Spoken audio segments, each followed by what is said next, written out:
ایک پیر صاحب کے دو مرید تھے، وہ کہیں آپس میں مرید لڑ پڑے، 2 مہینے گزر گئے، پیر صاحب بھی اس گاؤں میں تشریف لے گئے، تو جس مرید کا پہلے گھر تھا اس کے گھر چلے گئے۔ انہیں تو پتہ نہیں تھا کہ مریدین حضرات آپس میں لڑے ہوئے ہیں آج کل۔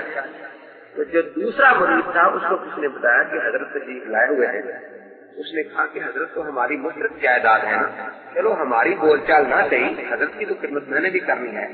وہ جلدی سے گیا، وہ پہلا مرید جس کے گھر حضرت کا قیام تھا وہ حضرت کے ذرا ٹانگ دبا رہا تھا، ایک ٹانگ فائل کے اس نے جا کر اس کو دبانا شروع کیا، لیکن ذرا تیزی میں جو بیٹھا نا تو منہ ہاتھ رکھا تو یہ انگلی اس ٹانگ کو لگ گئی۔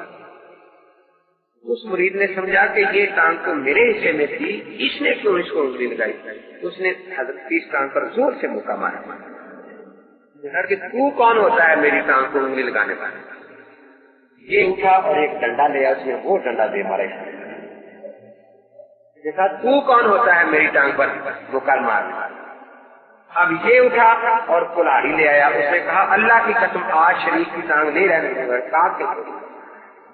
پیر صاحب بیچارے منتیں کر رہے ہیں کہ خدا کے لیے یہ ٹانگ میری ہے۔ کہا حضرت بس آپ ایسی بات نہ کریں، آج یہ شریف کی ٹانگ ہے اور میں نے کاٹ لی۔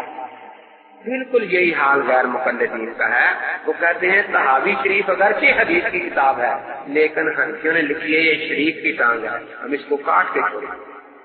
موطا امام محمد اگرچہ حدیث کی کتاب ہے لیکن کیونکہ اس کے لکھنے والے ہمارے شریک ہیں اس لیے نبی پاک کی حدیثیں جاتی ہیں چلی جائیں، لیکن اس ٹانگ کو ہم کاٹ کے چھوڑیں گے۔ تو تیسرا نمبر حدیث کے انکار کے لیے انہوں نے یہ بنا رکھا ہے۔